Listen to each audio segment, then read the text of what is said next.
Assalamualaikum warahmatullahi wabarakatuh. Apa kabar anak-anak? Semoga selalu dalam keadaan yang sehat ya. Alhamdulillah, hari ini kita akan kembali belajar bersama saya Ustazah Isti dalam mata pelajaran tematik ya, yaitu tema ketiga, benda di sekitarku. Tema pertama, aneka benda di sekitarku pada pembelajaran yang ketiga. Sebelum kita mulai pembelajaran pada hari ini, kita berdoa terlebih dahulu ya. A'udzu billahi minasyaitonir rajim. Bismillahirrahmanirrahim. Rabbi zidni ilma warzuqni fahma. Amin ya rabbal alamin. Semoga dengan doa yang sudah kita bacakan tadi akan membawa kelancaran dan keberkahan pada pembelajaran kita pagi hari ini. Nah, berikut ini adalah tujuan pembelajaran yang akan kita capai pada pembelajaran kali ini ya. Ada 7 poin, silakan dicermati. Ya, lanjut ya. Ya, benda yang terbuat dari kertas. Nah, benda yang terbuat dari kertas itu di sekitar kita ada banyak sekali ya. Misalnya adalah, nah berikut ini, ada buku, kemudian ada mainan pesawat, kemudian ada mainan kapal-kapalan, ada layang-layang dan lain-lain. Kemudian benda tersebut terbuat dari kertas. Kemudian kertas itu terbuat dari apa ya? Ada yang tahu? Iya, kertas itu terbuat juga dari pohon atau kayu ya. Nah, kayu adalah bahan dasar untuk membuat kertas. Pembuatan kertas dilakukan secara bertahap di pabrik. Kayu-kayu besar dipotong sehingga sebesar korek api. Setelah itu, kayu dipanaskan hingga menjadi bahan lunak seperti bubur. Bubur inilah yang dimaksud dengan bubur kertas atau pulp. Proses selanjutnya, pulp diberi pewarna dan disaring hingga kandungan airnya bersih atau habis. Pulp yang sudah kering meninggalkan ampas berupa serat selulosa yang saling terkait. Kemudian serat selulosa ini digiling hingga pipih menjadi seukuran kertas yang diinginkan. Cobalah kalian menulis di kertas kaca. Nah, apakah nanti hasilnya akan sama seperti kalian menulis di atas kertas? Ya, tentunya berbeda ya. Kertas memiliki sifat dapat menyerap air.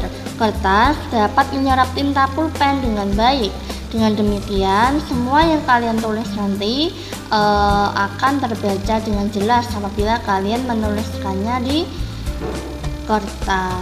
Seperti itu ya. Jadi pembuatan kertas tadi diawali dengan kayu ya, kayu yang masih besar dipotong sehingga menjadi seukuran korek api. Kemudian setelah itu kayu-kayu yang sudah seukuran korek api tadi dipanaskan sehingga menjadi lunak ya, seperti bubur.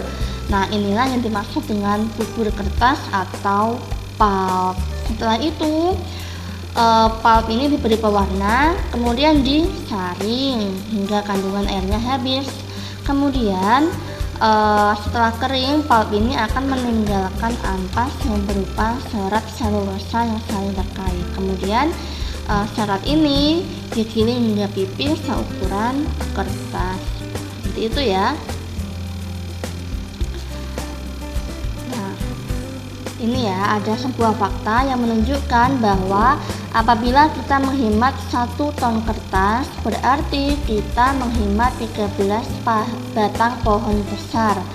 Fakta yang luar biasa ya nak ya. Nah, kemudian apa yang kalian bisa lakukan untuk menghemat kertas? Ya, ada banyak ya caranya ya. Berikut ini adalah cara yang dapat kalian lakukan ya. Nah, Setiap tahun ajaran baru, aku meminta ibu membeli buku tulis baru. Sekarang aku akan menggunakan buku lama yang halamannya belum terpakai. Jika ingin terlihat seperti baru, diganti saja sampulnya. Nah, seperti itu ya. Ini adalah contoh yang dapat kalian lakukan juga ya. Jadi ini berfungsi untuk menghemat kertas ya, agar pohon di hutan tidak cepat habis atau tidak gundul ya. Kemudian cara yang kedua, kalian juga bisa memanfaatkan kertas yang masih dapat digunakan.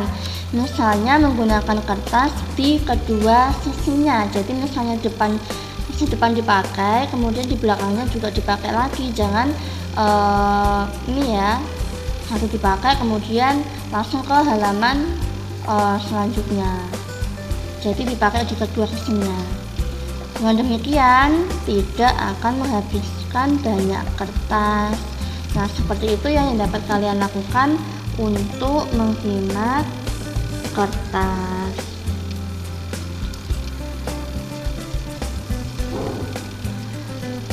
Nah, bahan dasar kertas adalah kayu ya. Kayu berasal dari pohon. Nah, coba perhatikan gambar-gambar pohon berikut ini ya. Ada pohon pinus, ada pohon akasia, dan juga ada pohon jati. Kira-kira dari ketiga gambar ini, pohon manakah yang paling tinggi? Ya, pohon jati ya.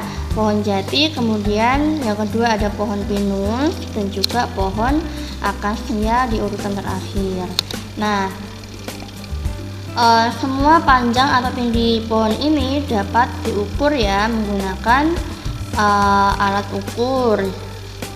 Nah, untuk macam-macam alat ukur akan kita pelajari bersama-sama lagi ya, mengulas dari pembelajaran yang sebelumnya.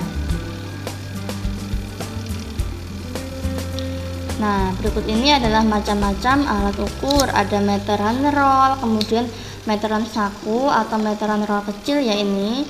Kemudian ada meteran pita. Dan ada juga penggaris ya. Penggaris juga termasuk alat ukur. Kalau meteran roll kemarin digunakan untuk apa? Ada yang masih ingat? Iya, meteran roll biasanya digunakan untuk mengukur luas bangunan dan sebagainya ya. Kalau meteran saku bisa digunakan untuk mengukur panjang lompatan, kemudian bisa juga digunakan untuk mengukur panjang meja dan lain-lain. Kemudian kalau meteran pita digunakan untuk mengukur panjang kain. Kemudian kalau penggaris digunakan untuk mengukur ya panjang yang tidak terlalu panjang ya kalau penggaris. Nah, misalnya ini tinggi badanmu, tinggi badan ini bisa diukur dengan alat ukur apa? Ya, untuk ini bisa kalian kerjakan juga ya di buku tulis kalian sendiri-sendiri.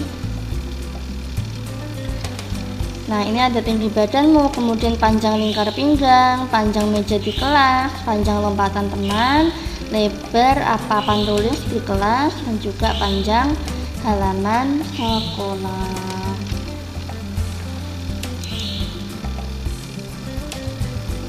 Ya, materi hari ini sudah selesai. Demikian yang dapat Ustazah sampaikan. Semoga bermanfaat dan jangan lupa untuk selalu mematuhi protokol kesehatan dimanapun kalian berada ya. Taati selalu 5M kemanapun kalian pergi. Selalu gunakan masker ya. Ya, dan jangan lupa belajar di rumah. Kalau ada kesulitan bisa ditanyakan kepada Ustadzah. Wassalamualaikum warahmatullahi wabarakatuh.